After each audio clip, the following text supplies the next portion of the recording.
right, Newman, I think we're ready to get going here at 7 p.m.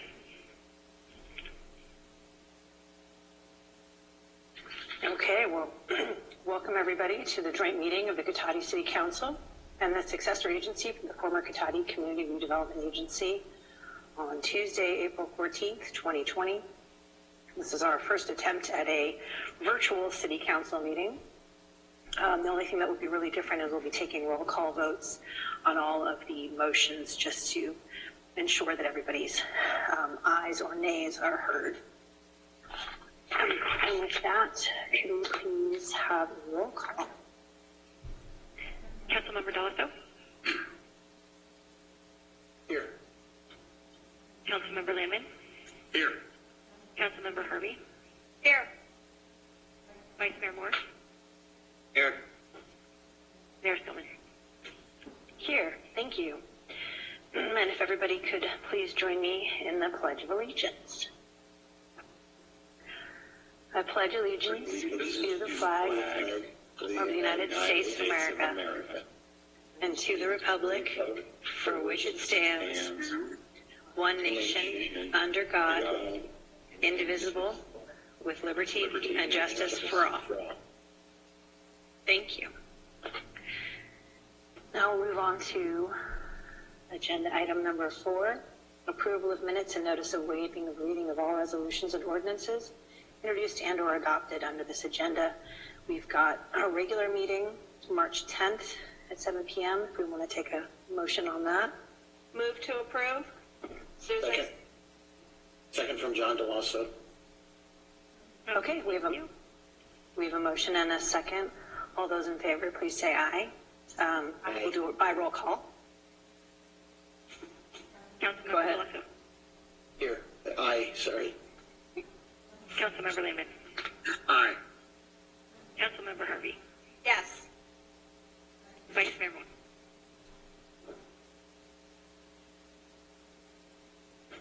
Yes. Mayor Skillman? Yes, thank you.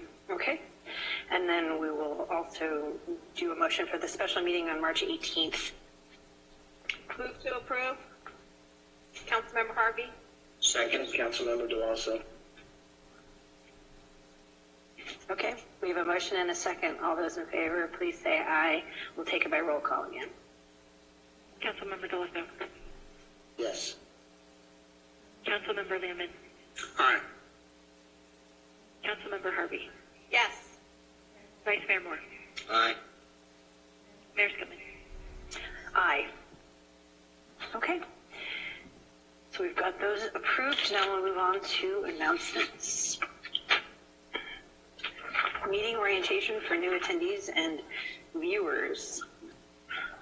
In conformance with the Brown Act and the adopted City Council rules, the meeting agenda includes items labeled as action items where the City Council will consider the item and citizens are afforded the opportunity to provide comments relevant to the item being discussed.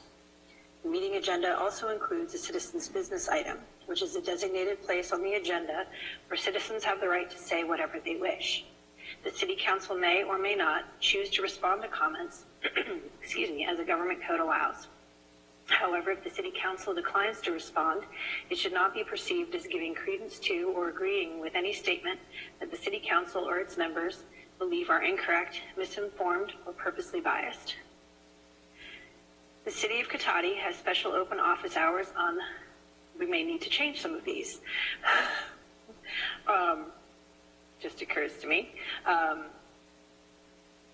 So normally when we are not under shelter in place, the City of Cotati has special open office hours on Monday evenings from 5 p.m. to 7 p.m. and by appointment in the Community Development Department at City Hall as part of its Cotati Open for Business program. This program provides personalized assistance and information to developers, current Cotati business owners, and those interested in starting a new business within the city. Once the shelter in place is lifted, the Rohnert Park Cotati Regional Library hosts events for all ages, including art exhibits, book clubs, and children's programs. All events are free and open to the public. For more information, call the library at 584-9121 or visit sonomalibrary.org. I will also note that they have a lot of movies and books on tape available through your Library online. The Cotati Historical Society Museum is normally open regularly the second Tuesday of every month from 5 to 7 p.m., Saturdays from 1 to 4 p.m., and by appointment.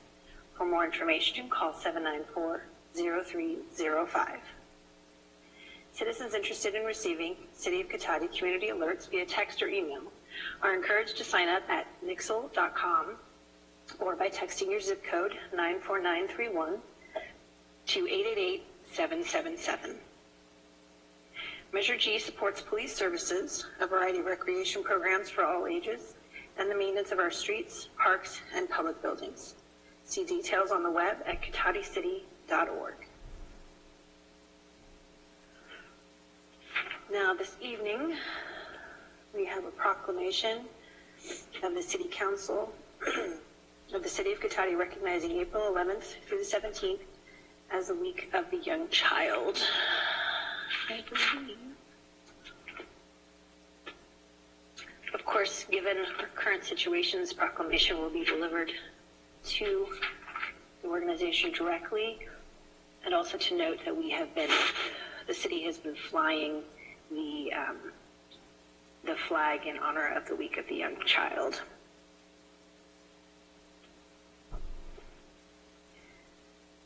Now we'll move on to number 7 on the agenda, presentations.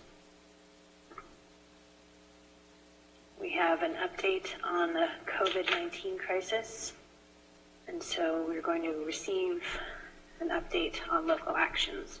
And I believe, is that from our city manager, Mr. Obid? Yes, thank you, Mayor, members of the council. So I just wanted to give everyone a brief update on what's been going on, as well as a broad overview. So as everybody knows, we continue to operate under a local city proclamation of local emergency, as well as a county and state proclamation of emergency, and also an order of the county health officer. The city continues to operate in the shelter-in-place, through the shelter-in-place, and we're engaged in EOC calls, both the county EOC calls as well as local EOC calls here at the city, among the different departments that are responding to various elements of this. So to start at the top first, and this is by no means comprehensive, but these are some of the more relevant actions that have taken place at the state. So as is witnessed by this meeting format, there was an executive order issued by the governor that temporarily changes the format of public meetings to this more virtual format to allow for social distancing and stop the spread. And then effective April 6th of this, just a week ago, the California Judicial Council ordered a suspension of all residential and commercial eviction proceedings. And that's, at least as the order stands right now, that would remain into effect until 90 days after the state's state of emergency is rescinded. Here at the county, the health officer has taken various actions. They're related to, obviously, the shelter-in-place, and some of the ones we hear the most about from the public are related to parks and trails. And so for the county health order, the city parks remain closed and posted. The Laguna Trail remains closed to cyclists. The county health officer through the county EOC also has recently established what's called an alternative care site, ACS site at Sonoma State University. This is being established as a contingency in case hospitals become overloaded with patients as they respond to the COVID crisis that they're currently working through right now. And the city continues to push out public information related to this health order, both as a banner on our homepage, but also through our various social media platforms as there's things that come up that people should know about. And you may have also noted that there's other activities that we put up there that people can do during the shelter-in-place, and related information on food security. Something I'll get into in a little bit more detail here in a moment, but that's very effective for us locally. So at the city staff are continuing to work with the necessary safety measures in place. So you'll see police out there patrolling. You'll see public works keeping up the city's infrastructure. City Hall staff continue to move projects forward and process permits of all types, entitlements, and so forth. However, at this time, we can't issue any permits that are not permitted under the county health order, but other permits generally, I would say generally they fall into the category of life and safety type of permits, so heating, plumbing, those kind of permits are still being issued. Others are being processed and held for when the shelter-in-place order would allow for that issuance, but we're still moving things forward. And City Hall is closed to walk-ins until May 3rd at this point, until we get further guidance from the county health officer. So we continue also to work closely with the Chamber of Commerce, and so as part of that, we're continuing to be in countywide calls weekly to coordinate on business community initiatives and legislation. So both, countywide calls and also we're in regular contact with the chamber, our own local chamber here, and we share and closely coordinate with them. We're continuing to work with the Cotati Chamber on maintaining a business listing on our website so folks know who's open here in Cotati for like food, medicine, and other needs.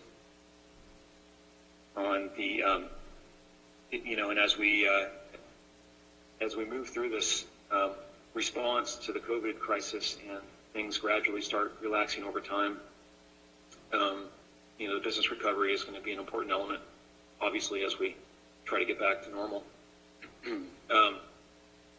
On the food security front, so we're also on countywide calls for this, on this topic to coordinate the food response countywide as well as locally. So we are currently working on a food donation drive here at City Hall with Redwood Empire Food Bank, which is planned at the end of this month. So you'll see information about that here soon. And we're also hosting a weekly Meals on Wheels pickup site at the community center. We've been assisting Charles Street Village with their weekly Redwood Empire food drops, just ensuring that they have space to pick up the food drops and maintain social distancing. Obviously, it's a sensitive population there, so we've been assisting with that. On the project front, so Kessing Ranch, which is a housing development that remains active at this time as it's permitted by the health order due to the affordable housing component in that development. The Veranda Fletty Ranch House rehabilitation has been suspended currently until a revised health order is issued that allows construction there to proceed. With respect to events and other activities, there is an activity guide, the spring activity guide that should be hitting mailboxes soon, and you'll notice even in the current version of the guide, you'll see some group events are already listed as postponed in that guide. Others are very likely to be canceled, particularly large group events as we get farther into the year, but we'll know more. We'll know more in May when we have a revised health order come out. And lastly, just wanted to say that in terms of the health order, to date we've seen very few violations of businesses violating the health order, and in all cases they were self-corrected after we contacted them. So we, as well as all agencies in the county, continue to prioritize education when we find people out of compliance, and we find that typically is all that is needed, and people revise their activities so that everyone can be safe. And that is that's an update on where things are right now. But I do plan on doing this, at least monthly, just to keep everyone up to speed on the latest actions and where things are heading. And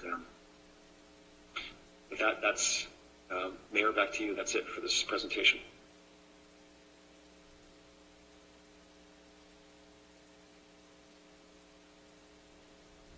Sorry, I was having issues trying to unmute myself. Okay. Apparently I can't have anything up on the screen.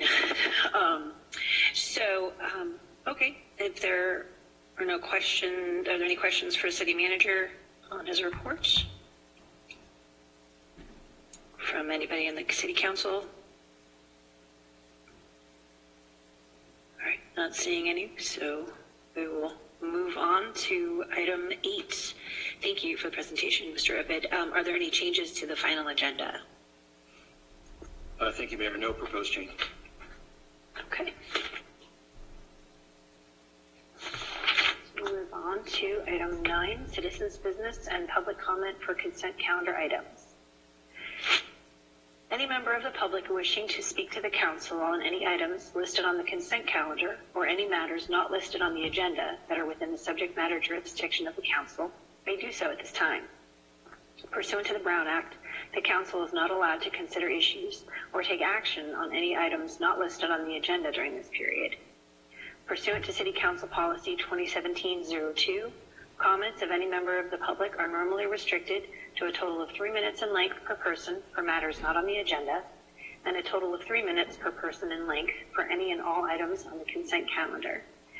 The mayor may extend the time limit for a reasonable time or a disability accommodation has been requested. And since this is a bit unusual for our attendees today, what I'll be doing, it looks like a couple of you already have hands up, so that's great. I'll just ask Lauren to call folks who have their hands up first, and then we'll call on folks who are also attending to see if they have any public comment as well. Thank you, Mayor Skillman. I just wanted to add also that for our listeners, our public attendees, they can virtually hit their icon, their hand icon on their smart device, or they can actually dial *9 from their telephone to virtually raise their hand also if they would like to speak. Starting, I see Ms. Alderman. If you would like, please go ahead and start your public comment. For one thing, I sent an email and not one of you replied. There should not be the weed abatement item on. It was not publicly noticed in the community voice. It was not in there, but of course you've done it again, and you approved the final agenda without having it properly noticed. The other thing is your COVID response. I want to know what you as a city are doing, not other people are doing.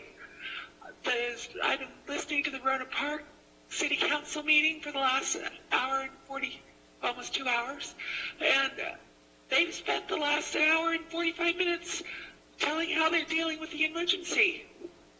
What each person has done, what they have a plan for, they have reserves, they have all this stuff. They say everything they've done, and you have nothing. Sorry, you didn't plan. You're failing at this. How about giving us some services instead of working on projects that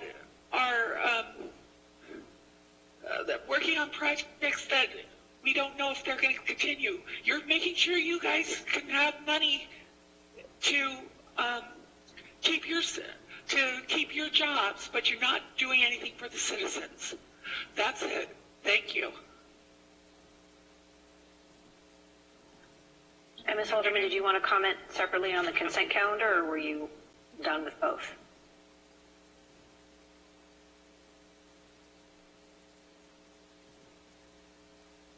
Lauren, can we turn back the volume for Ms. Alderman?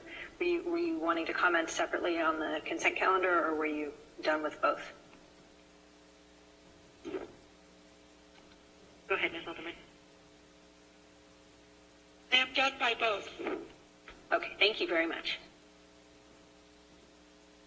Okay, Mayor Skillman, we'll move to our next raised hand, George Barrett. Go ahead.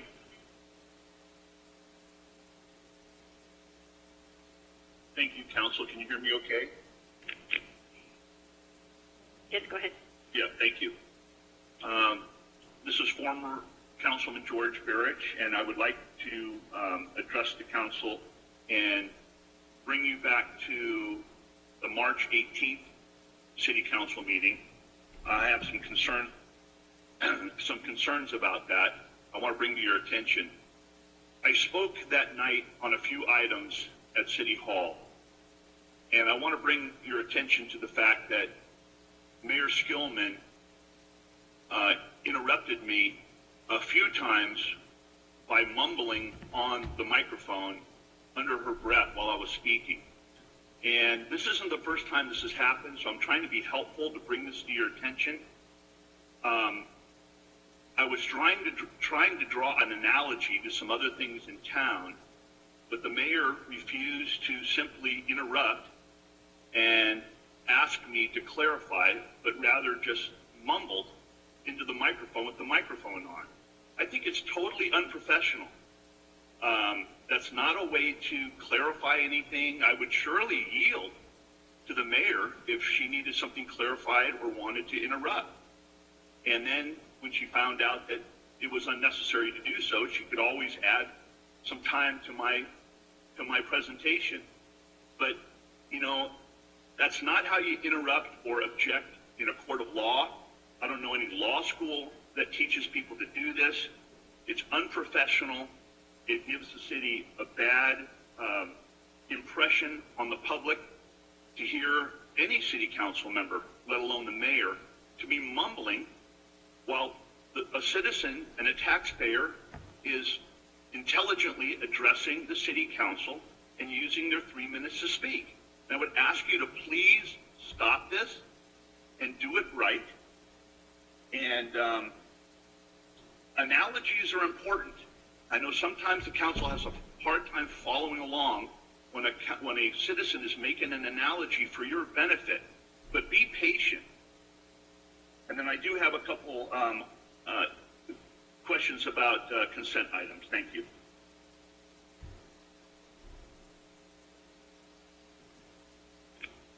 Mr. Branch, go ahead with your consent. Okay, thank you. Can you hear me okay now? Yes, go ahead. Okay, thank you.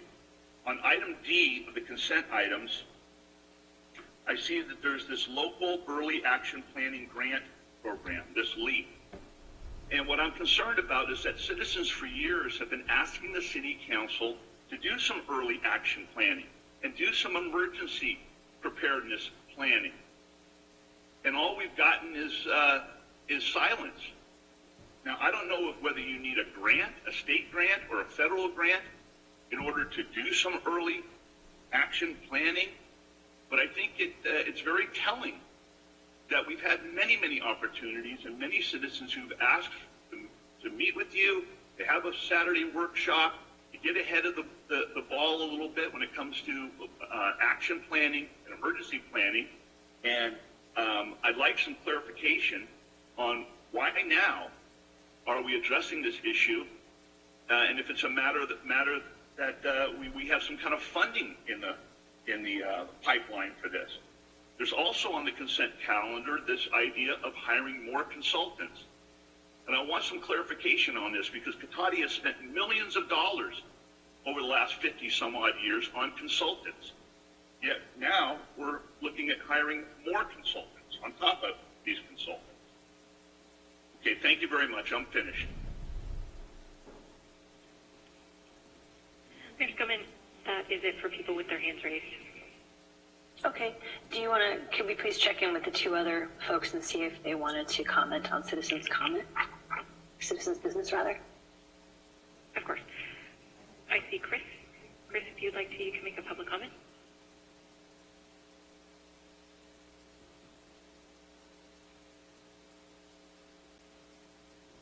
The icon on the screen indicates Chris might be muted.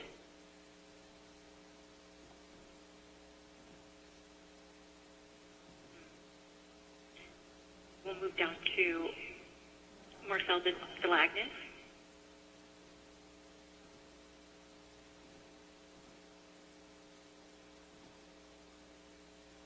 Okay, oddly enough, oh, there we go. I have no comment for this.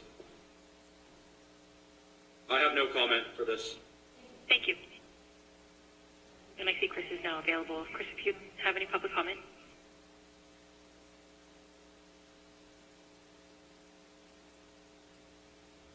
Okay, Mayor Skillman. Okay, great. So we will move on then. On the consent calendar item, we've got items A through K.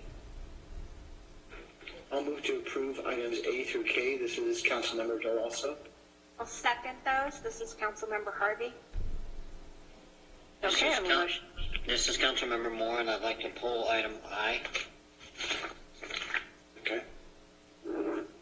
I may. Okay. So All then right, can I'll we, revise, I'm sorry, I'll revise my, my motion to be items A through H and as well J and K. I will revise my second then to correlate with that. okay, so we have a motion and a second, all except for item I. We'll take a roll call vote for our votes. Councilmember Delecto, Yes. Councilmember Landman, Yes. Councilmember Harvey, Yes. Vice Mayor Moore, Yes. Mayor Skillman. Yes. Okay. So with that, we can move to item I, purchase a bucket truck and towable generator. Thank you. Mayor and Councilmember Moore, would you like a council or a report on that item? I'm sure if you would be obligingly, a brief report would be terrific. Thank you. Sure. Yeah. So, basically, what this is it's the purchase of a new bucket truck. Our existing bucket truck is in our replacement schedule. It is due for replacement, actually overdue for replacement. So, that's what that is. And the bucket truck, in case anybody doesn't know, the bucket truck is used to maintain limbs over roadways, traffic signals, street lights, that sort of thing. Things that require a mechanical lift to safely put a public works person where they can repair it or maintain whatever they're doing. And then the towable generator, that is just what it sounds like. And what that's typically used for with us is to plug into sewer lift stations. So, for example, during the public safety power shutoff, that was used quite a bit. Our existing one we used it, but it was having it was also reaching the end of its life and having some mechanical problems. So we also rented a towable generator too last fall, and it's anyways due for replacement. So that generator would be used primarily to keep the sewer lift stations running during power outages, especially extended power outage. That's it. Okay, so we'll bring it back to council. Are there any questions for City Manager Damian Obed on this item?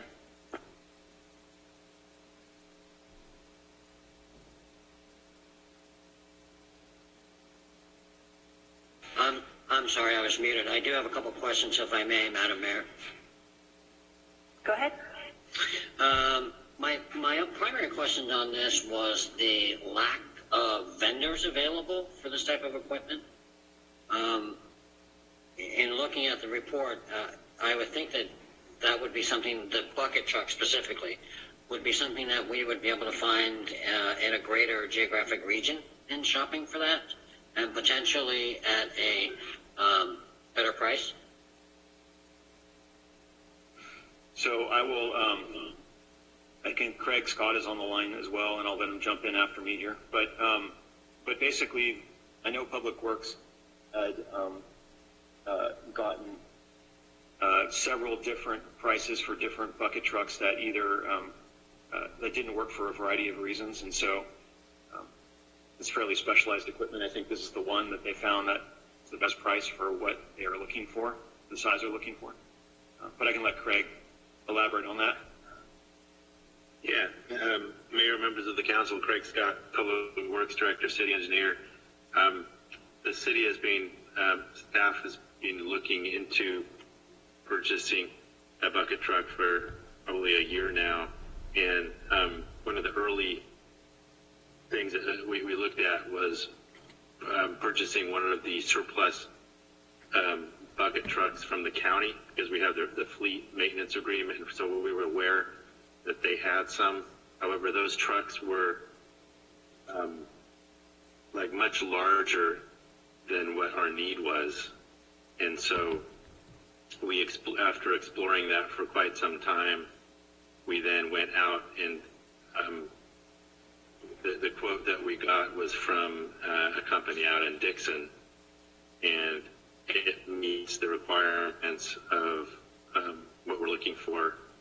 So this truck is is very similar to the Comcast trucks that you see going around doing repairs to the overhead lines, and it's something that meets our requirements and our needs. So it was something that we spent quite a lot of time looking for, and we did look at least two different vendors for this, and this is what we arrived at. As you notice, the quote actually has a combination of different pieces of equipment. So there's a base truck that it goes on, and then there's all of this equipment that gets custom added to the truck.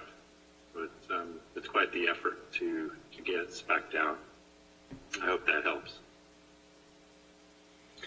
It does. Thank you very much, Craig. I just thought for, that kind of money, and looking at the specs, it's not even a four-wheel drive, is it? It's a 4x2? That's correct.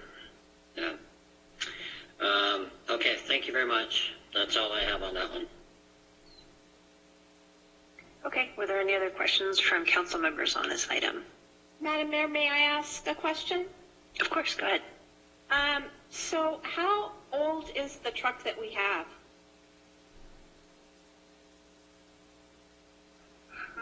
I don't know the answer to that, but it's over 20 years, I would venture to guess. And so, the issue, as you would guess, would be that it's really difficult to maintain because those parts are no longer available. It's quite the antique. Yeah. And then, so what, since this item is quite a pricey item, what is the life expectancy of this new truck?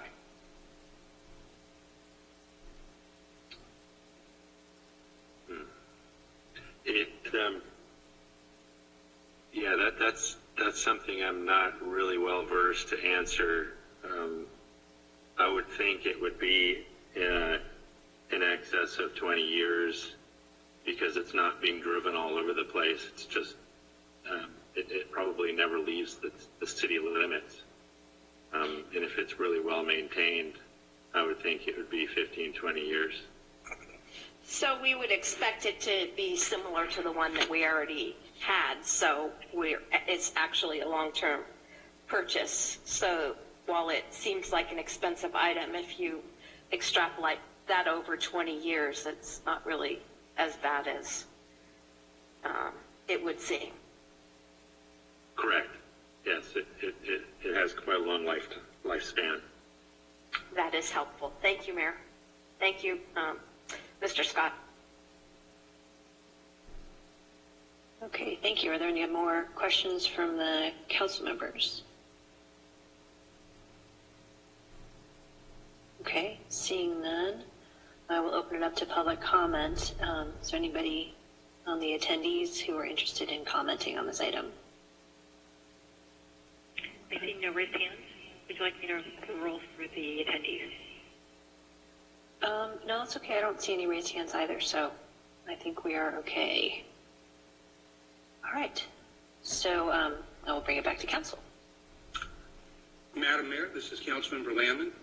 With that, I'd like to move that we authorize the city manager to proceed with purchases of the bucket truck and towable generator. Second. This is Susan. Okay, we have a motion and a second. We'll do a roll call for the votes. Councilmember Deloso? Yes. Councilmember Lamon? Yes. Councilmember Harvey? Yes. Vice Mayor Moore? No. Mayor Spillman? Yes. Okay. And with that, we'll move on from the consent calendar and on to direction of future agenda items. So does anybody on the council wish to add to future agenda items? Madam Mayor, this is Councilmember Deloso. I did put my hand up. I see that, yes. Okay. Yes, I see that. Thank you. Go ahead. Okay, I'm not 100% sure if this is the right place for this question to be asked, but it's the time of year where we do the city manager's evaluation, which I've been involved in that the last several years. And we typically need to form an ad hoc committee. So I don't know, and maybe Damien, if you could weigh in on this, I don't know if we can put that as soon as the next agenda. I mean, this isn't a complicated item because, myself and one other person would be coming back with a draft for a closed session. So I just wanted to bring that up at this point, see if it's the right time for it. Hi, Councilmember Delasso. I mean, in terms of the technical process, I think it would be okay to have it on the 28th. That's feasible.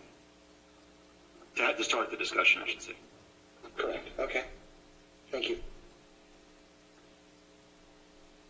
Okay, anybody else with direction on future agenda items? I'm not seeing any hands, so just give it a second here. All right. With that, we'll move on to item 12, public hearing. And we'll start with approval of the 12-month extension to the Lasker Knolls subdivision tentative map. And I believe that is Mr. Harries. Thank you, Mayor and members of the council. For the record, this is J.P. Harries. I'm a senior planner with the city of Cotati. And I'm going to request remote control. I have a very brief PowerPoint that I just thought would be helpful given the format that we're operating in tonight. And so this is a map that was approved by the City Council back in 2006. This is kind of an overview of the map here. I have another picture further. And also, just so that you're aware, this map is on page 226 of your packet. And so that if you want to see it in paper. So let me move on here.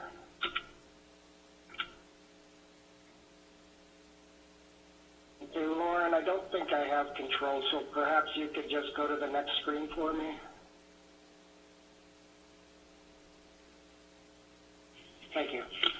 This property is the 1.8 acre property at the top of Lasker and also adjacent to Honor Place. And then if you could go to the next screen.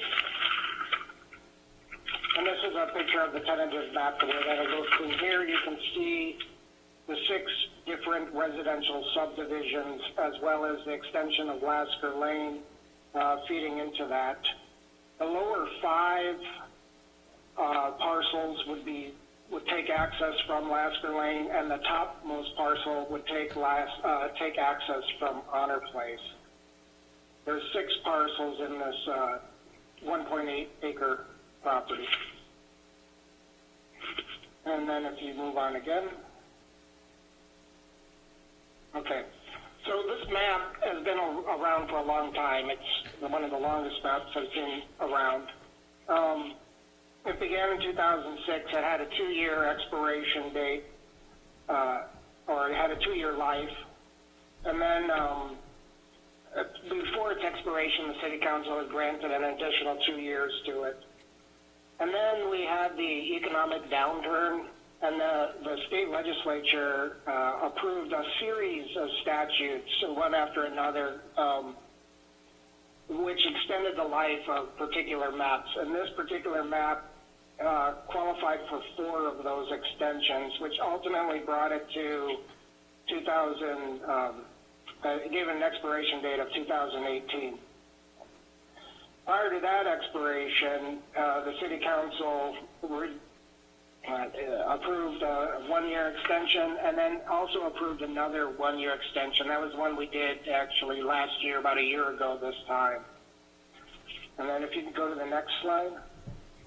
So as discussed in the staff report, there were some issues that, with personal issues of the applicant that caused the progress to slow and stop at times, but all that has been resolved.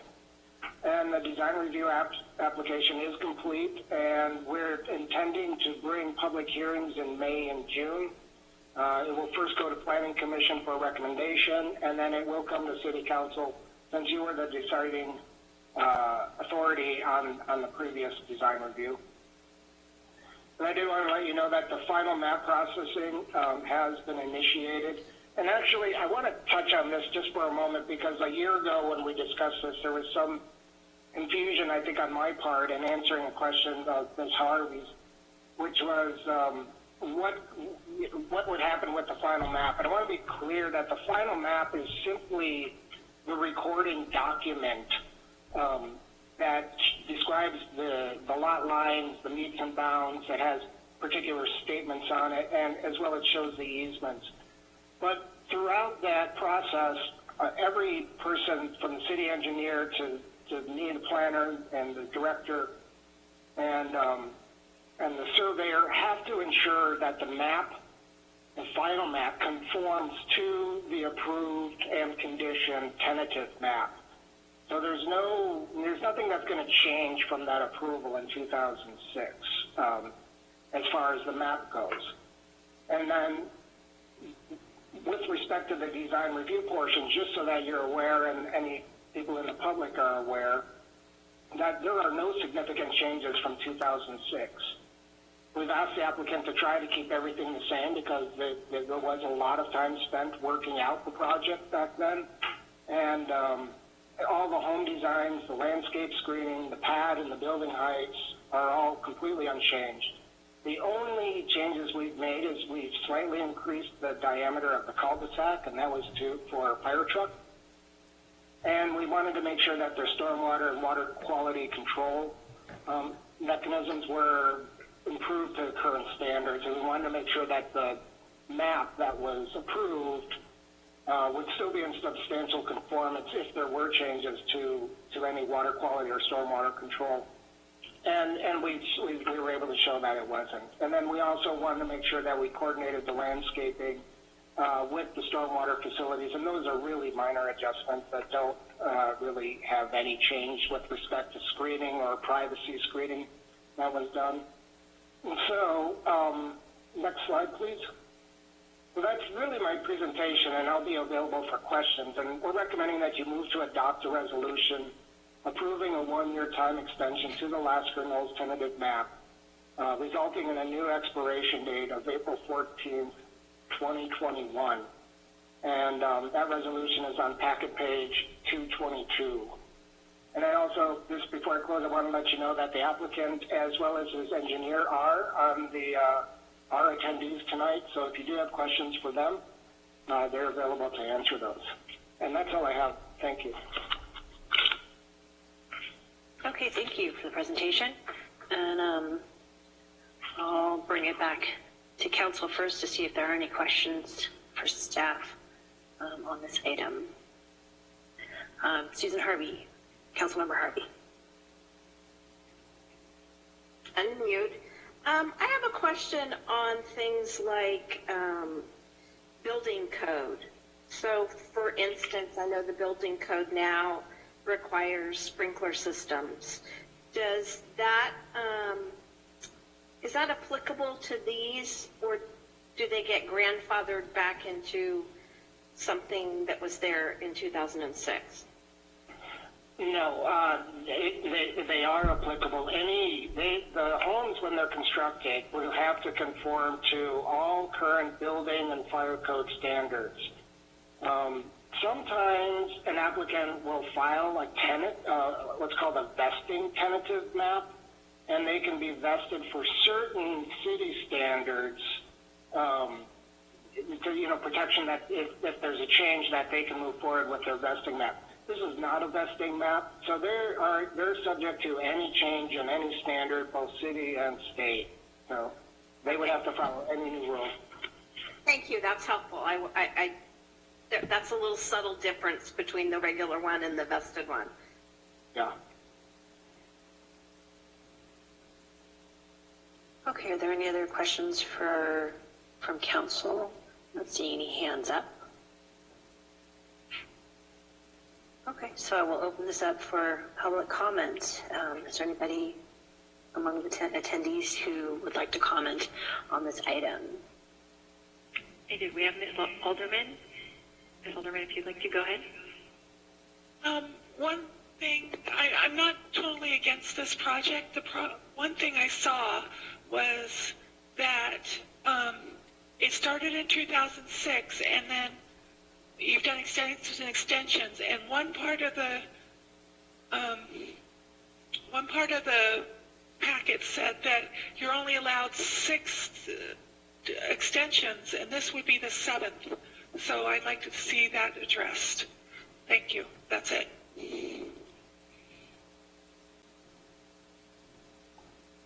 Mayor, would you like me to answer that? Sure, yes, if you could address that. Thank you. So, I think what the staff report refers to is the number, not the number really, it's how long you can provide extensions. Now, there's 2 different types of extensions that have been given to this map. One are the statutory extensions that the legislature granted, and they were automatic extensions. In addition to that, the City Council can approve up to 6 years of extensions. So our extensions are separate from the legislative actions that automatically extended the maps. And they're in addition to those legislative actions. The current, if approved tonight, you will be giving an effective life to the map of 5 years and 5 months because the previous map, they required additional time for us to process, so we got 5 additional months. So effectively, this approval will give it 5 years and 5 months of a life. Yeah. Okay, thank you for that clarification. I'm not seeing any more hands for the attendees. Mayor Spillman, if I can interject. Of course. We have one phone call and listener. I think we'll check and see if they have any public comment. Oh, thanks. Okay, to the caller with the last digits, 3142. Yes, this is Christopher DeLuzak. I'm the owner of the project, and I thank you for all your efforts by the city of Cotati and all the work that's been put into it. I appreciate you people. That's it. Okay, thank you. I show no more hands. Would you like me to go through the list? No, I think we're good. It sounds like the other folks who are attending were also part of this presentation, so I think we can bring it back to council. Thank you.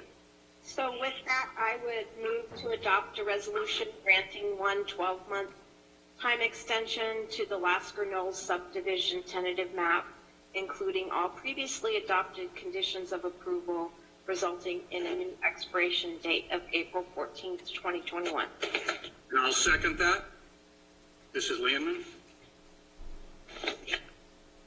Okay, so we have a motion and a second. If we can roll call through and get our votes. Councilmember DeLasso? Yes. Councilmember Landman? Yes. Councilmember Harvey? Yes. Vice Mayor Moore? Yes. Mayor Spillman? Yes. Okay, and with that, sorry, somebody was starting to talk. I just was thanking you. Oh, thank you very much. All right. And we will move on to item B, introduction of revisions to Cotati Municipal Code, Chapter 8.16. And I believe, oh, there's my folded page. So we need from City Manager, Mr. Obed. Thank you, Mayor, members of the council. While the short slide deck gets loaded up and I get control, I just wanted to also introduce Battalion Commander Weeman from Rancho Adobe Fire District. He's on the meeting as well, and so we'll go through this together, the presentation together, and he's also, of course, available for questions as well as myself after. And can we get the next slide, please?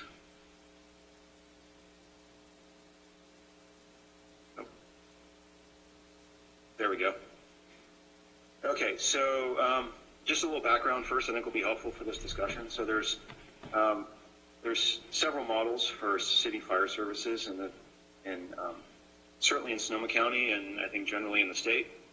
There's the municipal fire department model, and this is a model where it's a city-owned and run fire department.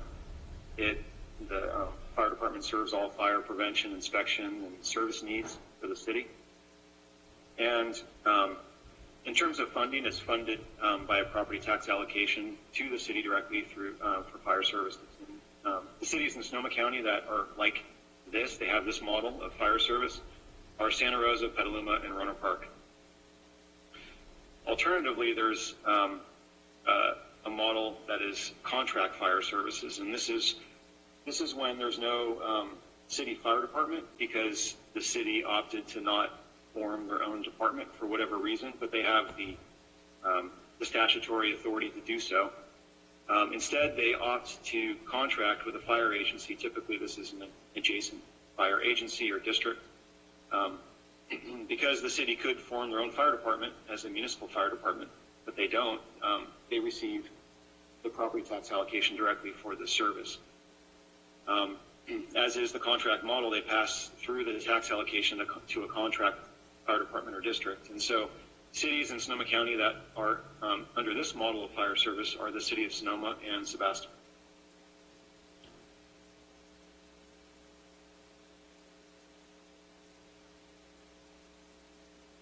Hold on a second.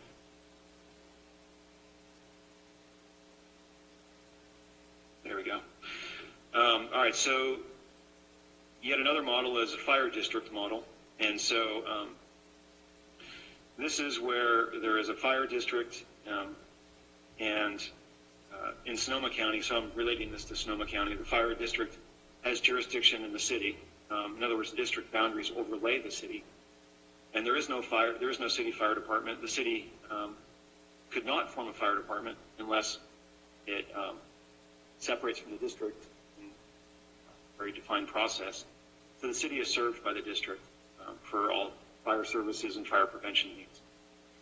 And under this model, the district receives the property tax allocation from all city properties. So unlike the prior two, where the tax runs through the city, in this case, the tax doesn't go to the city, it goes directly to the district. And so cities that follow this model are Cotati, Windsor, and Cloverdale. And then finally, state law. So under state law, the fire chief's responsible for all fire prevention.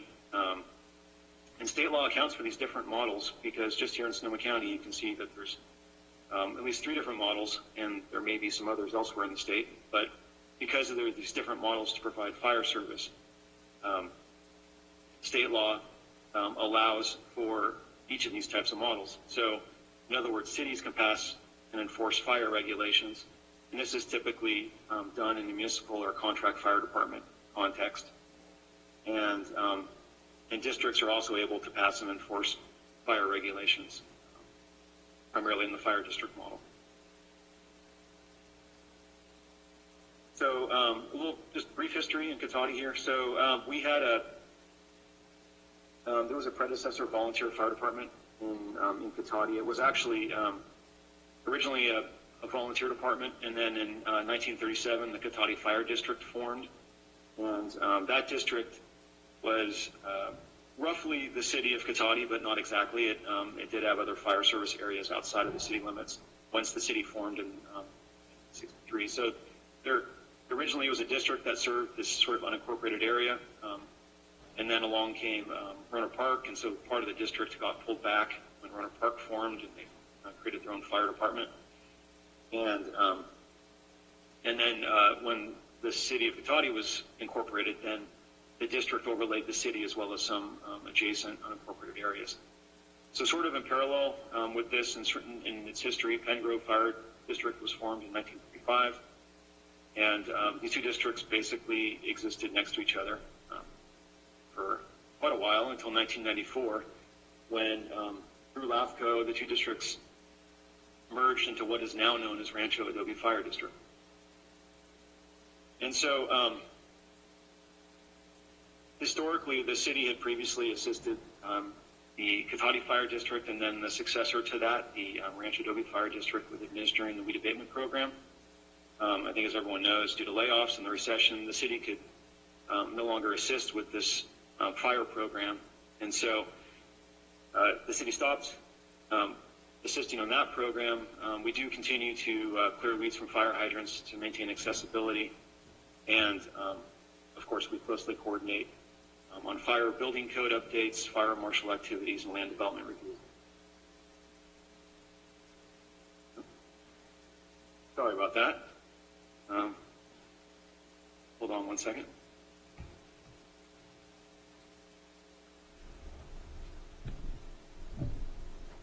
Unfortunately, the end button on my computer is right next to the page down. All right, so Rancho Adobe had requested assistance on their weed abatement program within the city limits, and they did this for a couple reasons. They use the county ordinance outside of the city limits, and the standards, the weed abatement standards, are a little bit different there in the county ordinance than within the city. So within the city, they use the state fire code, which the weed abatement standards are slightly different, as I mentioned, than the county ordinance. So they asked if they could make, if we work together, first of all, and give them some assistance with fines administration.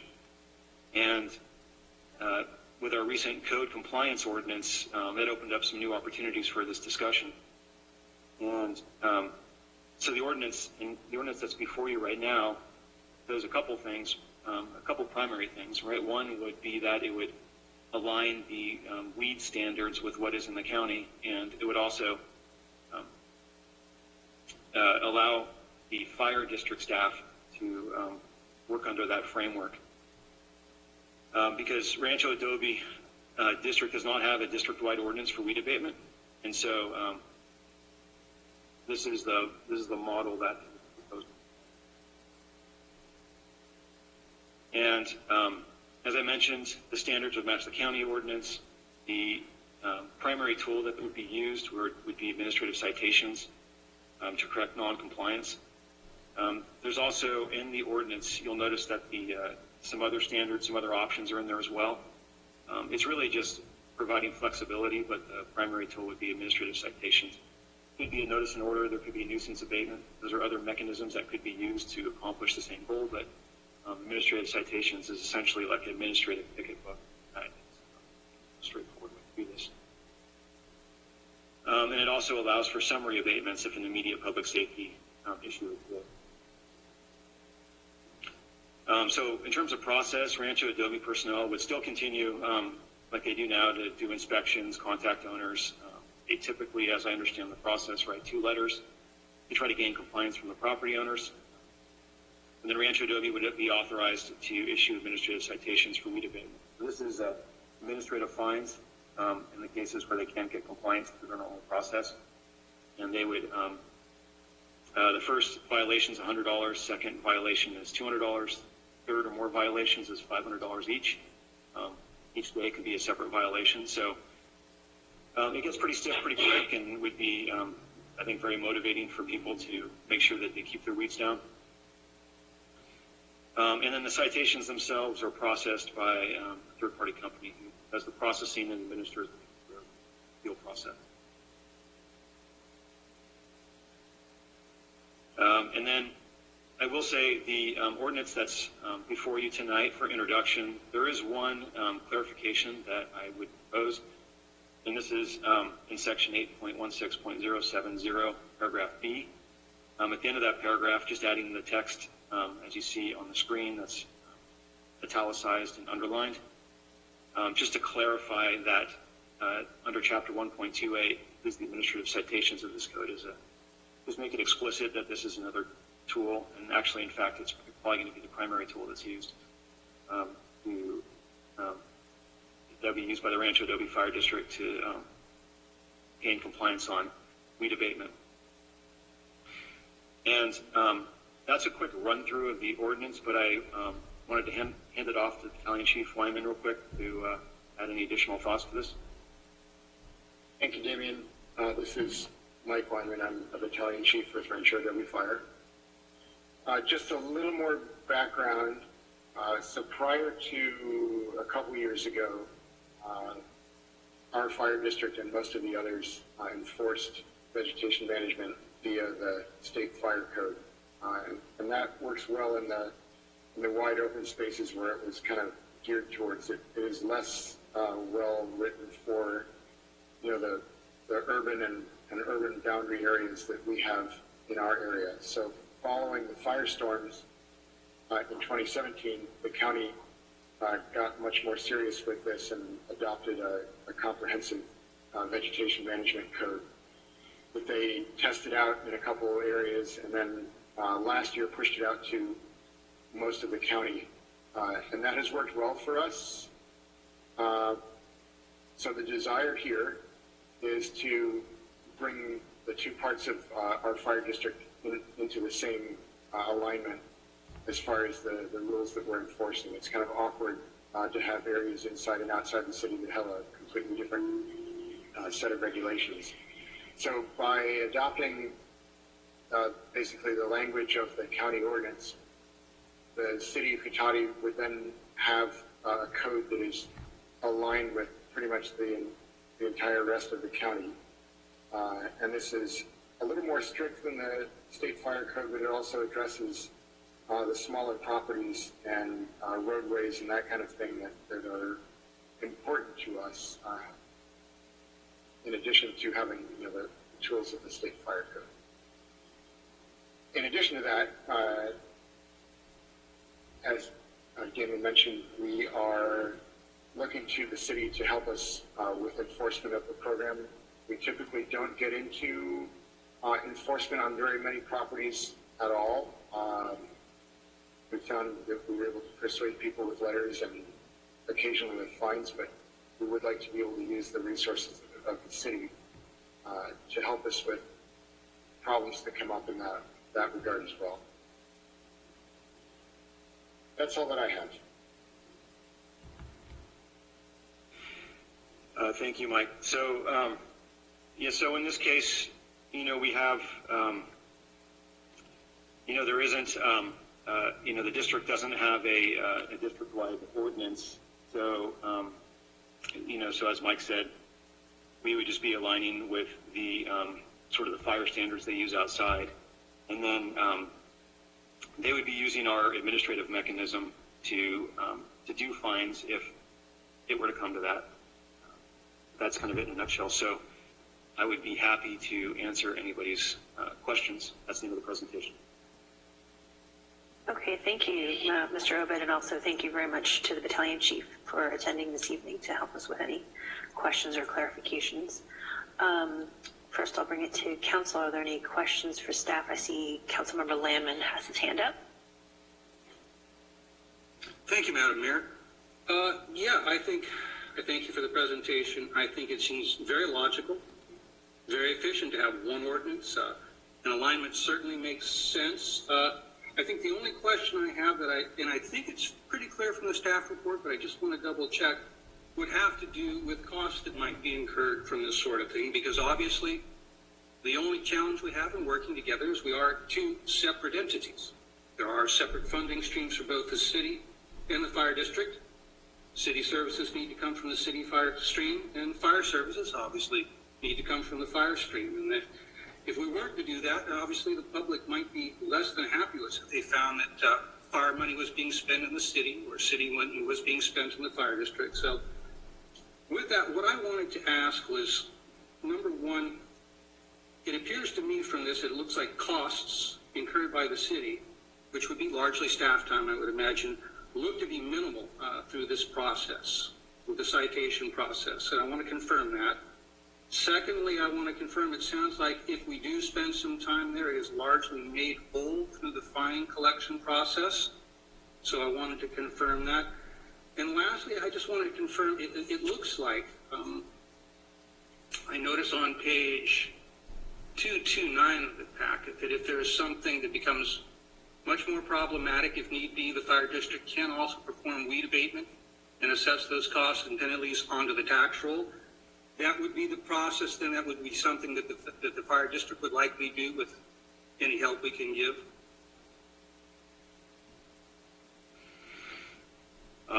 Yeah, thank you, Councilmember Lamb. So on the first question, the administrative citations are a very straightforward process. That's essentially like a ticket book. So as I understand the process that the Rancho Adobe Fire District goes through is they would go out and do an initial inspection of properties and note anybody that has weed issues, send them a letter, do a reinspection, and I think send them a second letter that says, hey, we've been here twice. If we have to come back a third time, how it's envisioned this would work is it would say, we're going to come back with our ticket book, essentially. And they have to come back a third or more times, then they're writing tickets at that point. And those tickets would go to our third-party processing company, so it wouldn't involve much staff time at all. That's sort of the basic, I'd say general scenario. And then there are other alternatives that weed abatement could be done through, although I don't think those would be common at all. If, perhaps, as we get beyond ticket books, it might make sense, as we, move this kind of joint effort forward, it might make sense to kind of take some of those outside, corner cases and sort of memorialize it in an MOU or something like that between the city and the district. But ultimately, if there's someone that doesn't, most people will respond, especially if there's a ticket involved.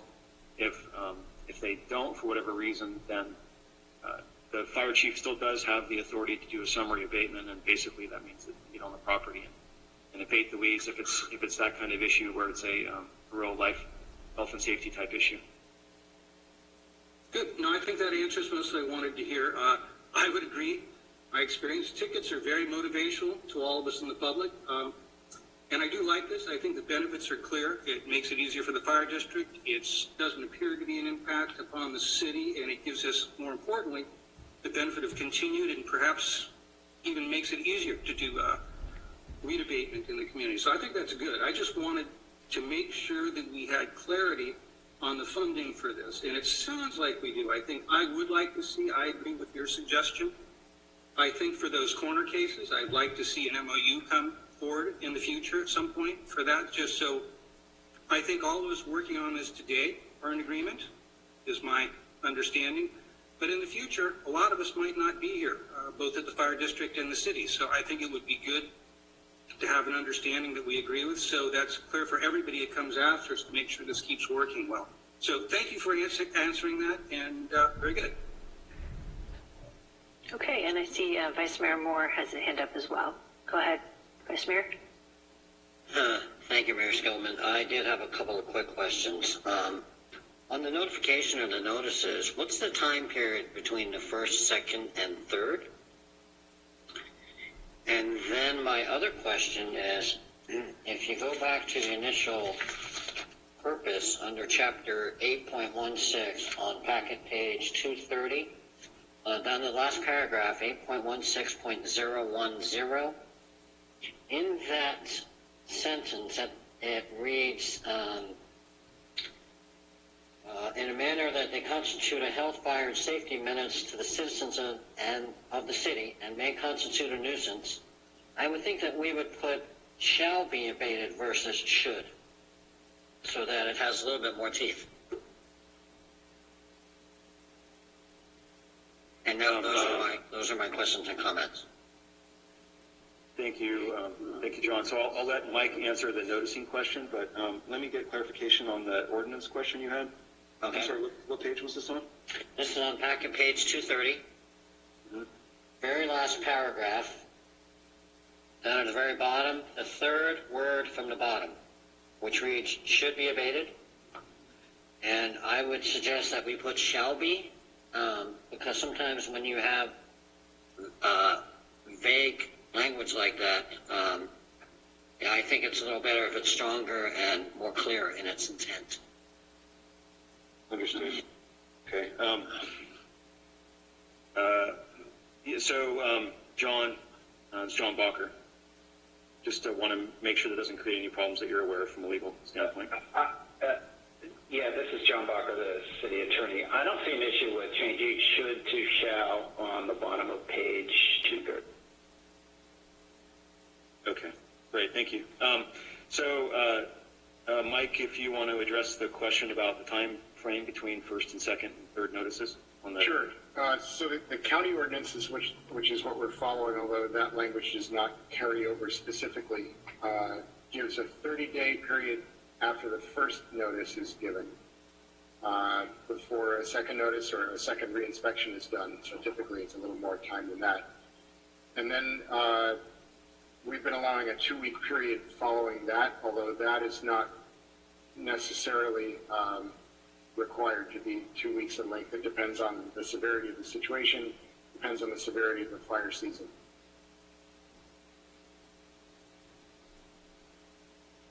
Great, thank you, Mike.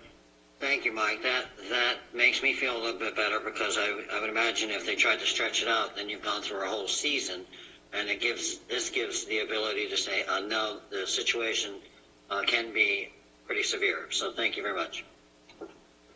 Right, and oftentimes our ability to meet those deadlines is actually constrained by our own staffing. But we have a great deal of properties and not very many inspectors, so that sometimes falls back on us. Okay, thank you. I also see Councilmember Harvey has her hand up. You want to go ahead, Councilmember? Yes, thank you. Guess I have to lower my, oh, you lowered my hand. So I have a question on the citations. Is there an appeal process? What happens if someone gets one? Who do they call?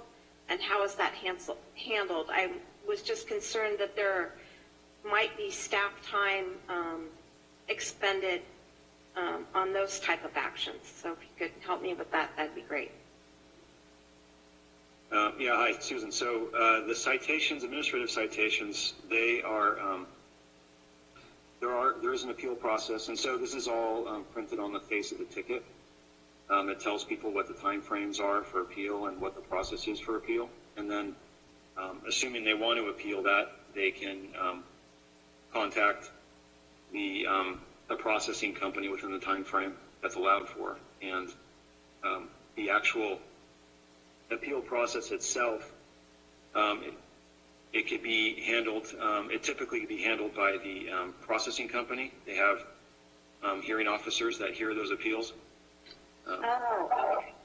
Yeah. So it would be our staff having to get involved with doing that, or the fire department staff? Right, it would be, yeah, neither one of our staff would be hearing the appeal. And even if it bumps up to like, and I think this would be highly unlikely, but if it were to bump up to, say, like a notice and order process, even that administrative hearing officer is a contract hearing officer, so it's not a city staff thing. But in that process, there may be some evidence presentation by, in this particular, so like in a normal nuisance abatement, or not nuisance, but a normal administrative hearing process, city staff would be presenting the evidence, or our code enforcement contractor would be presenting the evidence on a specific case. In this case, if this were ever to go that route, I think the most that would happen is that Rancho Adobe would, their staff, whoever inspects the properties, would have to show to the presentation to present the evidence for the hearing. But that's, like I said, that's unlikely. It would go that route. It's more likely to be through the ticket administrative citation process. Oh, thank you. Sure. Okay, and I don't see any more hands up from council members, so we can open this up to public comment. And I believe that there's 2 out of the 3 attendees with their hands up. Yes, Ms. Alderman, go ahead. For one thing, Miss, you did not do any public notices for this agenda item for public hearing. Why are you talking about it? You should have postponed this till you properly noticed it. It's not going to have the public input it needed. The other thing I object to is Damien's report rewriting the history of weed abatement in Gotati. this county issue was why the fire district could not write ones within the city code.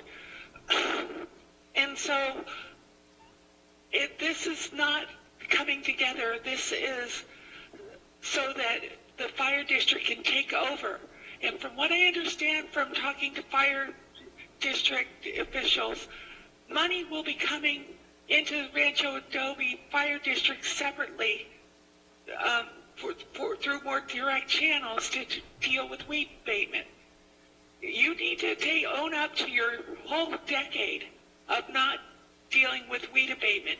Everybody knows the story, how Diane Thompson took down the weed abatement files, put them on Frank Triner's desk, and said weed abatement is the fire district's responsibility now, and you did nothing about it. So I'm generally for this county taking over to the county one, because that takes out that whole issue, and I think it should go through, but you need to really not go and rewrite history to do it. I guess that's it.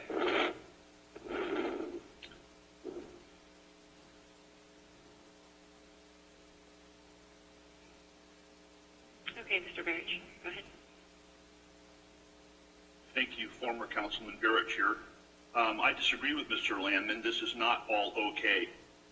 I want to refer to you to page 228 of the staff report where it says, during the recession, the city was no longer able to administer this program on behalf of the fire district, and weed abatement enforcement was performed by the fire district under state fire code. That's not the case. I was on the city council then. We were able to administer the program. We could have come in on Saturdays. We could have scheduled extra meetings. It would have cost us nothing. This is a perversion of history. Second of all, you cannot pass any responsibility on to or over to the Rancho Adobe Fire District tonight. You can't do it. It's illegal. And I think partly this is some kind of cover-up for Mr. Landman and all the years that he's violated the weed abatement ordinance in his own backyard. This is some kind of sick cover-up or something. And Caltrans is the largest offender of the weed abatement ordinance.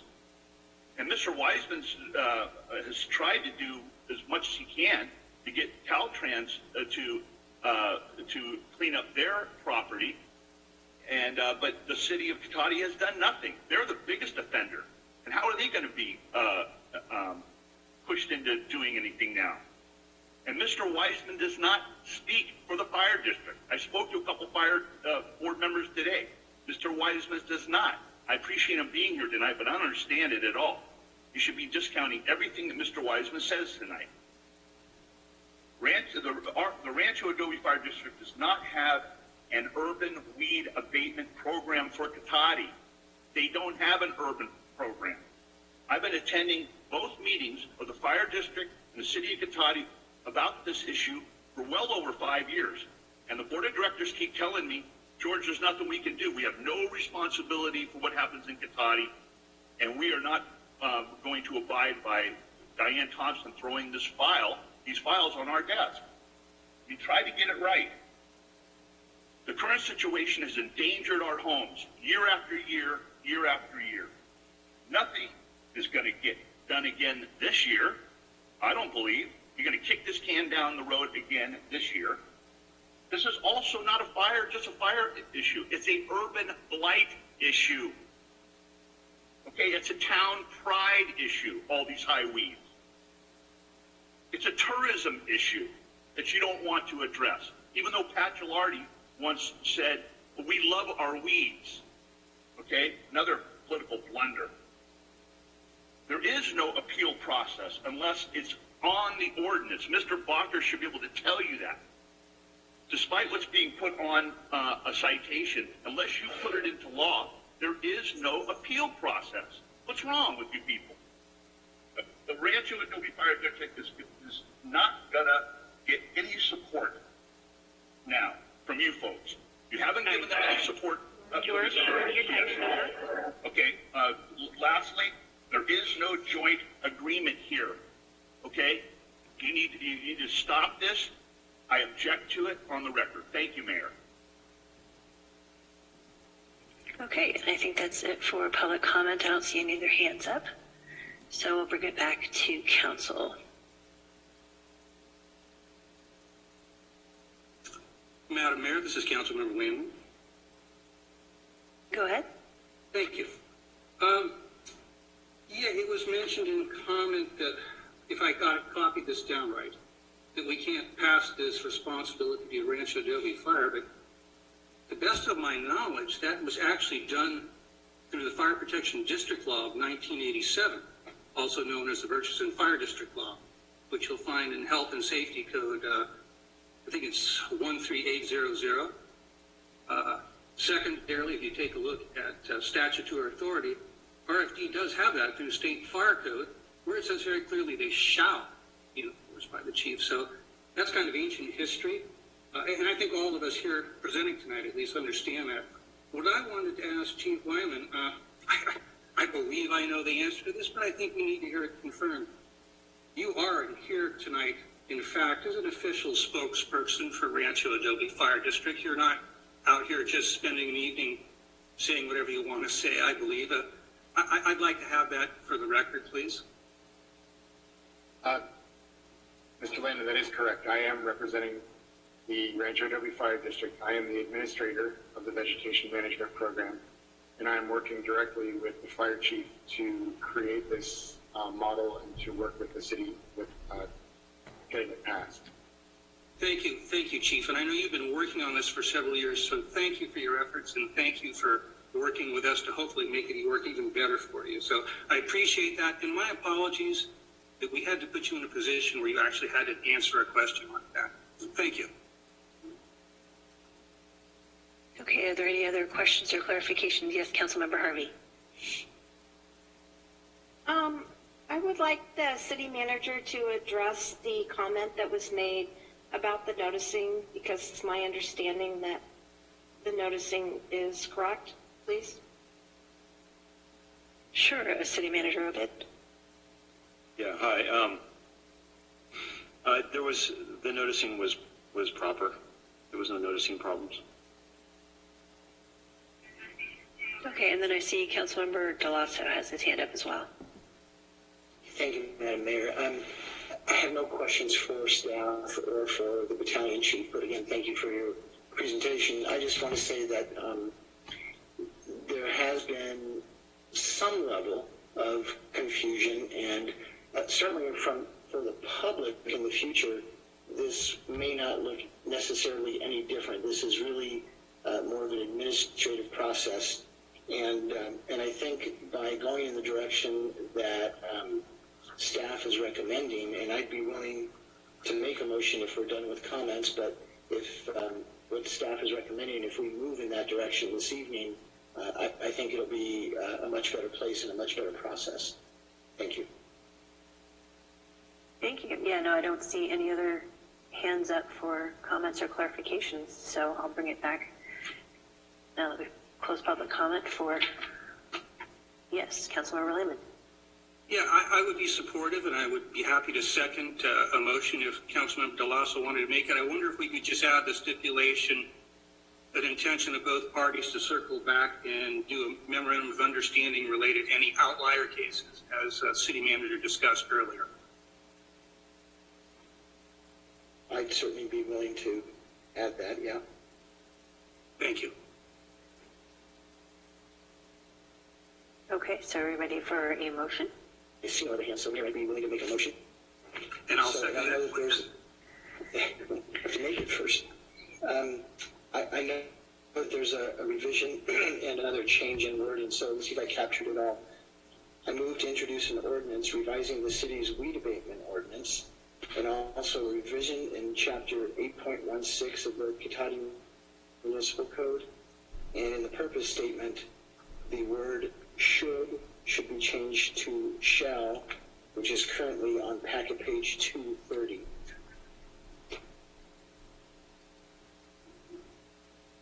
Just for clarity, council members, we were referring to packet page the ordinance, the clean version that we're going to be amending and introducing is on page 2. It begins on page 242. Correct. Thank you for that. I had made a note of that, and I didn't read my own notes. So yes, change that page 230 to 242. And Councilmember Landman, I believe you also had wanted as a part of this motion that both parties would agree to come back and work on an MOU, a memorandum of understanding, for some of these additional issues. Yes, that would be correct. A letter of intent or a memorandum of understanding, whatever seems appropriate. Whatever is most appropriate. So that's my motion. Mayor Stillman, just for clarity, Damien, maybe you can help us out here. There was the packet version of the ordinance does not include an amendment that Damien was suggesting that was included in the slide. So, Damien, if you could just point us to that. I'm assuming that the motion includes that.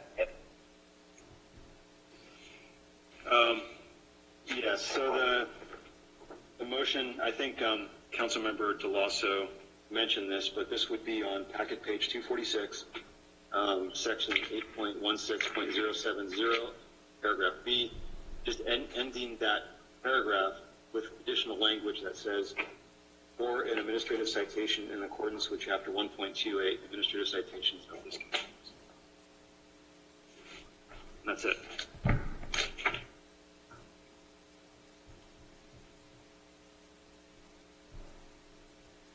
Okay, with that motion and the two changes, as well as the letter of intent or memorandum of understanding, we have a motion. Do we have a second? Second. Okay, we have a motion and a second. If we could do roll call for our votes, please. Councilmember DeLosso? Yes. Councilmember Landman? Yes. Councilmember Harvey? Yes. Vice Mayor Moore? Absolutely, positively, affirmatively. Mayor Skillman? Yes, thank you.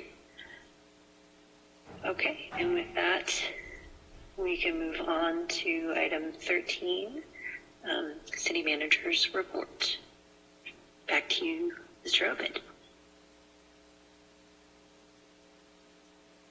All right, thank you, council members and mayor. So a couple things. I just wanted to acknowledge that this week is designated National Public Safety Telecommunications Week. So in English, that means people like our police dispatchers. So if you see a police dispatcher or you talk to one on the phone, just remember to thank them. No hugs. We're doing social distancing right now, but maybe in a year from now we can do that. So construction updates. I mentioned this earlier, but the Rhonda Fletty Ranch building, after they finished securing the buildings and making the site safe, work was suspended last week, and work will resume once health order permits this type of work. The North Bay transportation agencies, so that's like Sonoma County Transportation Authority and equivalent agencies in Marin County and Solano and Napa County, I believe it was all of them, sent a letter to MTC, a joint letter this week, of shovel-ready roadway projects ready for if or when federal stimulus money becomes available. Cathaudi's 2020 street project was included in the list. So it's unknown if that will move forward in Congress, but there's various versions of bills like that moving through the process. Sort of a CARES Act Part 2. And on the wayfinding project, that project timeline has not been impacted yet at this point. They're still fabricating signs, and that's going to be a 4 to 6 week process until the signs are delivered. Once they are delivered, then at that time, depending on where we are with the shelter in place, we'll have to make an assessment as to whether construction on this phase 1 of the wayfinding project move forward, or if it has to be suspended until the shelter in place order allows it. And then all the other projects are still proceeding through design and getting ready to go out to bid. And with all these projects, we just will have to make assessments as we get to a shovel-ready project, if it is able to move forward or not. On the recreation side of things, again, I just mentioned this, but we are we are working with Redwood Empire Food Bank for a food drive coming up on April 27th. It's a Monday from 11 a.m. to 4 p.m. at the Party Community Center. Last week, we offered 2 days of pickup for our egg hunt to-go kits, which was an alternative to our canceled Bunny Brunch event due to the shelter-in-place. Over the 2 days, we provided families with over 200 egg hunt to-go kits, which included pre-stuffed eggs to hide at home, two craft kits, and coloring sheets. And families were happy to get out of the house, I think, and connect with us, and we were happy to see them. And they were able to enjoy the holiday at home in a safe but creative and fun way. Also, as you all know, we did create a virtual recreation page that we're continuing to build out, and we're continuing to add new resources to that to provide families with ways to be active, creative, and learn while practicing social distancing.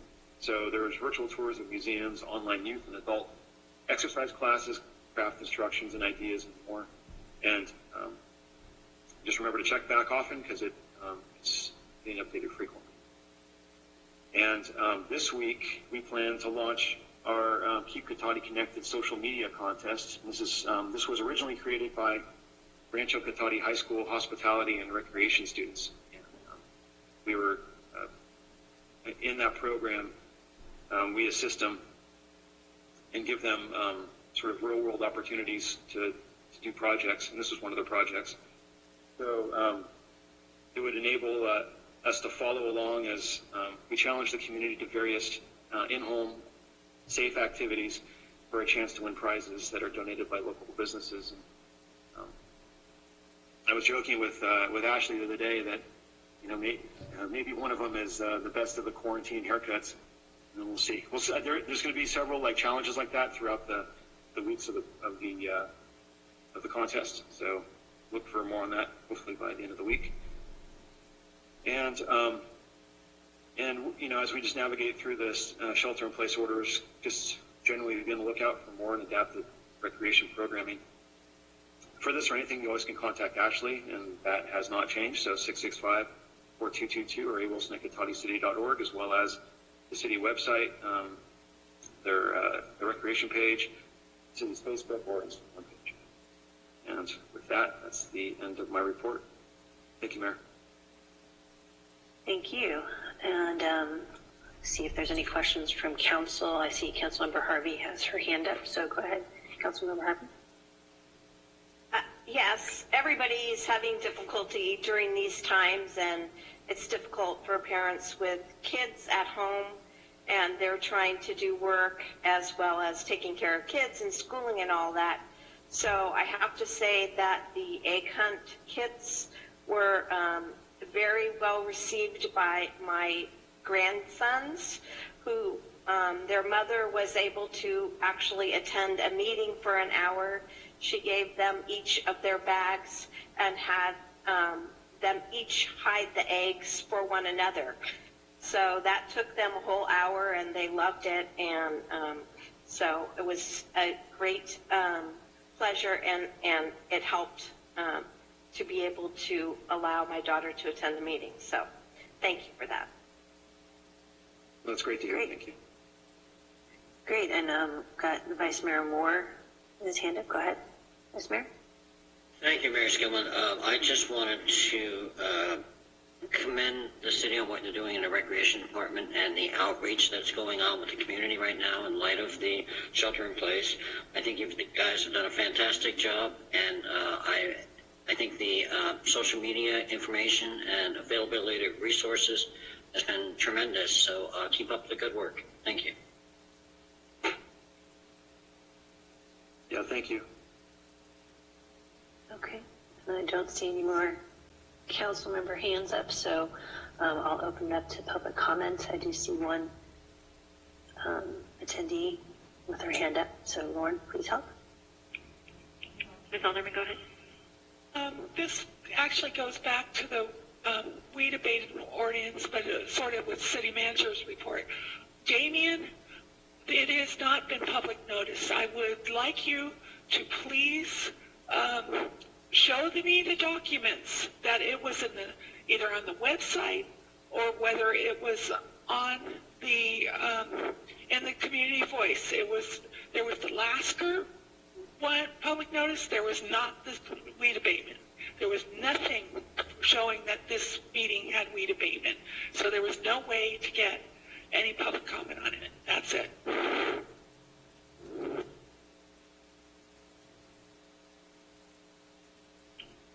Okay, Mayor Skillman. Okay, thank you. So we'll close public comment since I don't see any other hands up and move on to city council member reports. So I guess I get to pick the order. Haha, no, I'm just kidding. Do you have anything to report out, Councilmember Delasso? No, certainly every meeting that I should have been attending has all been canceled. I did want to point out, though, today I was noticed about the GotatiToGo.com website, where different business services are put onto a website and it's updated regularly. So I would encourage people who are listening or who will hear this at some point later on to check out that website, because there's some good local information about some of our businesses. Thank you. Okay, great. I'm guessing it might be the same for most folks, but Councilmember Harvey, do you have anything that you can report out? Yes, I do. I haven't been as lucky as John. So on April 6th, we had the Sonoma County Water Agency meeting, and at that meeting, the budget was passed. There was lively discussion coming from Santa Rosa, and they did not pass the budget. So, but all the rest of the members did, so it moved forward, so that was interesting. On April 9th, we had our Santa Rosa Plain Groundwater Sustainability Agency board meeting, and they are progressing on the plan. It has been a little bit difficult for them, considering all the situations with everyone, including the staff, as well as the consultants. So trying to get things done has been difficult given people's situations, but they are moving forward as best they can. And at this point, there has been no extension of the time frame for having to complete a plan. So not sure if that will change over time, but they're doing the best they can to get our plan together. And then lastly, we are now meeting weekly with the North Bay League of California Cities Executive Committee, just to kind of keep touch bases on what's going on in all the different areas of the North Bay. So that's been really rather interesting to see the information and stay in touch with people about things that are working or not working. And as I have found different things, I've been able to share them with Damien so that he can follow up for Sonoma County. And let's see, tomorrow I will have a waste management agency meeting. So I've been busy with meetings, and that's all I have. You're going to get really good at Zoom. Well, I wish that everyone would use Zoom. A lot of them do, but the waste management agency, they've decided to use WebEx, and I have been unable to get WebEx to work on any of my devices. So, shoot. So, anyway, so that ought to be interesting. So I will have to just participate by phone tomorrow, because it is, none of my devices are happy with WebEx. Well, every day we're learning something new. Yep. Okay. So Councilmember Landon, do you have anything that you can report out? I do. First of all, I'll thank Councilmember Harvey for just making me very worried about my next LAFCO meeting, because I remember them mentioning they want to use WebEx too. So I hope my result is a little better, but I suspect it won't be. Like you had been going to meetings, we had our first SETA meeting yesterday, a 3-hour Zoom meeting. With all the joy that it sounds like that entails, it was there. But there's an update from there that I think is worth taking a few minutes to share. As you know, we've talked about a few times the last year or so, certainly the last 6 months, there's been some effort at SCTA to take a look at Measure M, and that's our local roads program we've had for almost 20 years. It was basically one of its biggest claims to fame was completing the 101 corridor and looking into having some sort of successor or extension there because it does sunset in 4 years. And it's been actually very successful with that sort of program. It's brought a lot of dollars back, up to a 7-to-1 ratio of federal and state money coming in for every dollar we put in. So that was all well and good. And committee is working this. It got a draft expenditure plan together that allowed us to double the amount of local funding going to keep our roads smooth and working, more than double the amount of local money going to bus service, and tripling the amount of money for bike and pedestrian programs, as well as providing some significant capital and project funds for high priority projects in each of our jurisdictions. And the ability to do that without changing the tax, just keeping it as is, was done because with the huge cost of 101 mostly completed, we have the wherewithal to put a lot more into the local communities now and not so much in the freeway. So that was all well and good until the world completely changed a few weeks ago, as we all know. So the board spent some time yesterday kind of weighing the vast uncertainties, economic uncertainties that everybody's facing right now, trying to think of how those might play out versus seeing something on the ballot, and then balancing that against the fact that the ballot is likely to be a lot less crowded now than originally anticipated,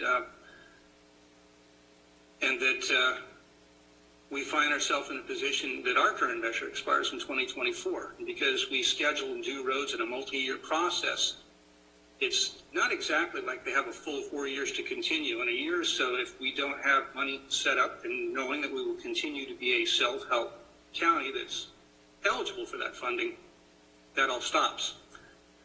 So there's still a lot of uncertainty, I think, at the board, but we told staff to go ahead and go forward to continue researching what options might look like. And that comes back at our next meeting on May 11th. The other wrinkle to this is some stakeholder uncertainty. We have a wide group of stakeholders who are very interested in this. Many different aspects of the public. You could roughly divide it into environmental interests and business interests, and they come sometimes from different perspectives, and they both want sometimes different things. So there's some pushback and a difficulty in getting to a full agreement that everybody can live with. And it, of course, is the type of process that needs everybody to be, or almost everybody at least, to be in agreement.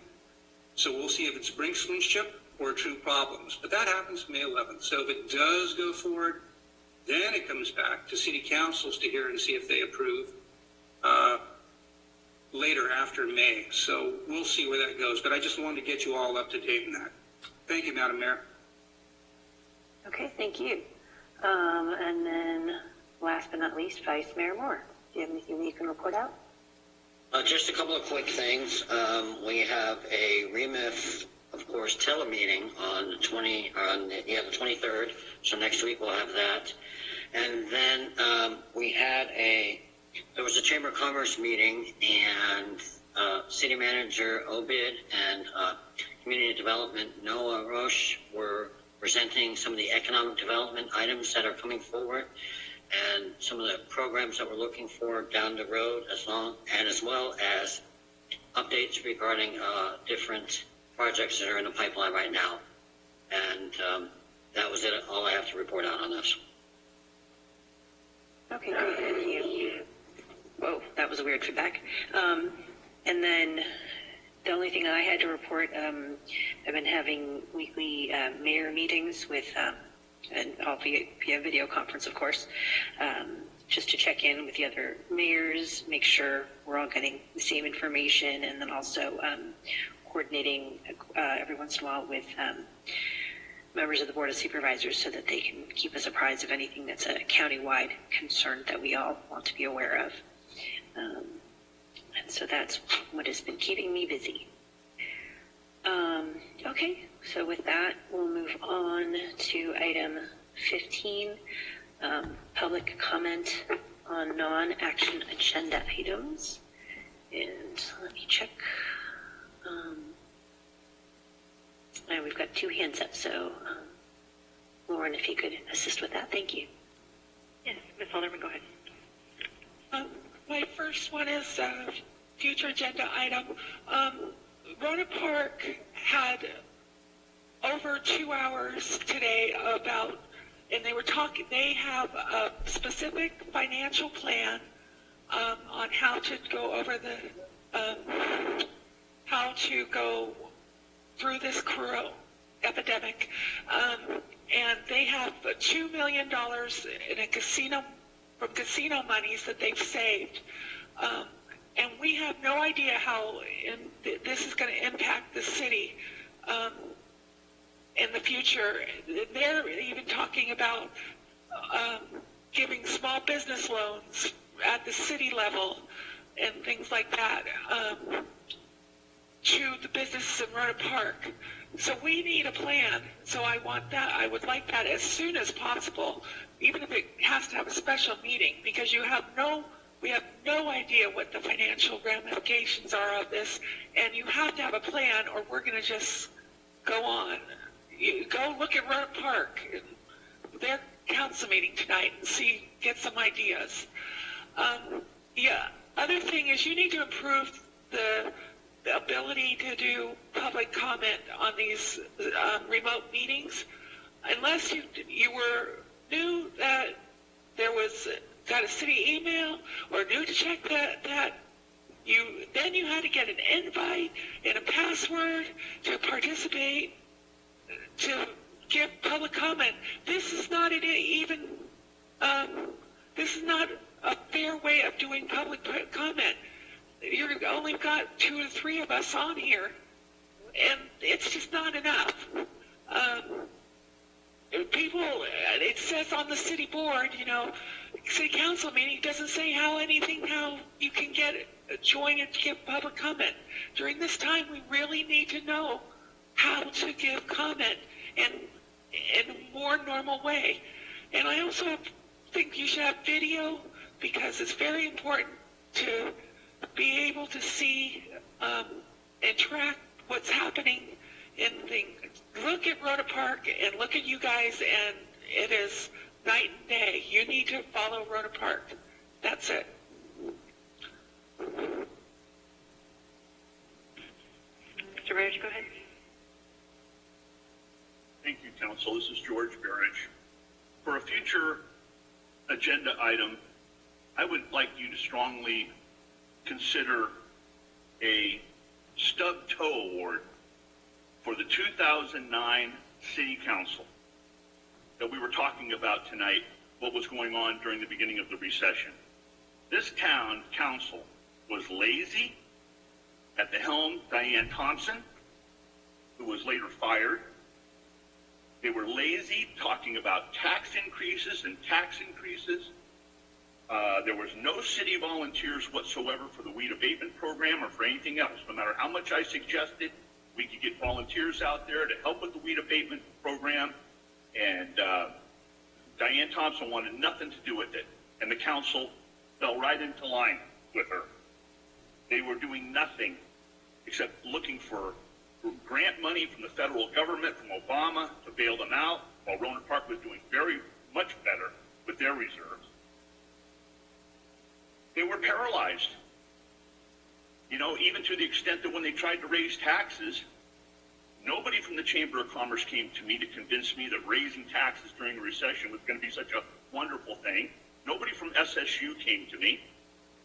And if you remember, it was John Moore who came before the city council and said, the night we were thinking about raising sales taxes, do I understand correctly that this has to be a unanimous decision?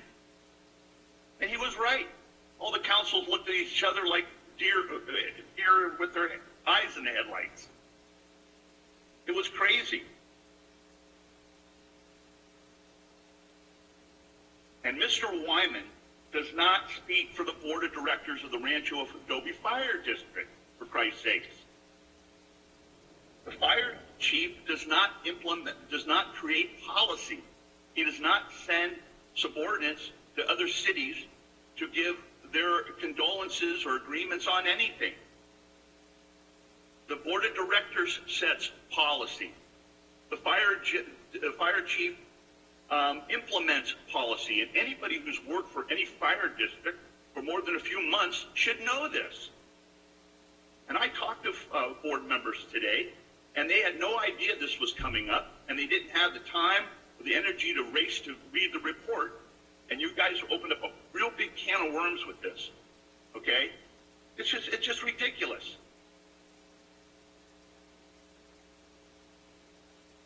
Thank you, Mayor.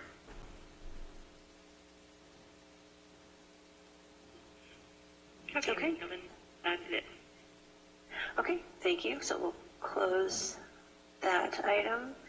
And then, Lauren, if I could check with you, there were no items received after the agenda was posted. Is that correct? All items received have been posted to the agenda.